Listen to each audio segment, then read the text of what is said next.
दिए गए चित्र में यदि एल रेखा और एम रेखा समांतर हो तो कोण वाई का मान ज्ञात कीजिए। ये जो रेखा एल है और एम है ये समांतर है, ये इस तरीके से बनी हुई है।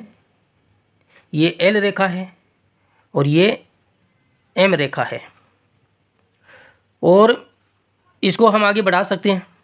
यहाँ से हमने इसको आगे बढ़ा दिया तो यहाँ पर एक रेखा ये तिर्यक रेखा है और यहाँ पर इसका कोण कितना दिया है 60 डिग्री। जब दो समांतर रेखाओं को एक तिर्यक रेखा काटती है, ये दो समांतर रेखा है और ये तिर्यक रेखा इन दोनों को काट रही है, तो अंदर की तरफ एक और बनने वाले कोणों का योग 180 डिग्री होता है।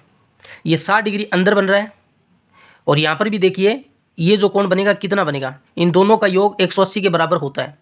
ये 60 है तो ये कितना हो जाएगा 120 डिग्री हो जाएगा। दोनों का जोड़ कितना होना चाहिए 180 डिग्री, तो 120 में 60 जोड़ेंगे तो दोनों का जोड़ 180 हो गया।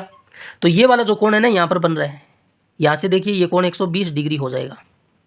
अब देखिए जब दो रेखाएं एक दूसरे को प्रतिच्छेद करती हो, ये रेखा और ये तिर्यक रेखा यहाँ पर इसको प्रतिच्छेद कर रही है, तो उसके आमने सामने के कोण बराबर होते हैं और उन कोण को शीर्षाभिमुख कोण कहते हैं।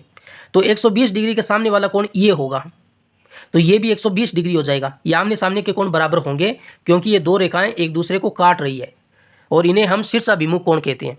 अब देखो ये त्रिभुज बन गया, इस त्रिभुज के अंदर वाले तीनों कोणों का योग 180 डिग्री के बराबर होता है, तो हम तीनों को जोड़ देते हैं और 180 के बराबर कर देते हैं। ये वाई है, ये प्लस का 25 डिग्री है और ये अंदर वाला कितना है 120 डिग्री है। इनका योग कितना होगा 180 के बराबर होगा। 120 में 25 जोड़ेंगे 145 होगा, प्लस का 145 उधर जाएगा तो माइनस का होगा, तो y का मान कितना आएगा 180 में से 145 को घटाएंगे तो ये 35 डिग्री आएगा।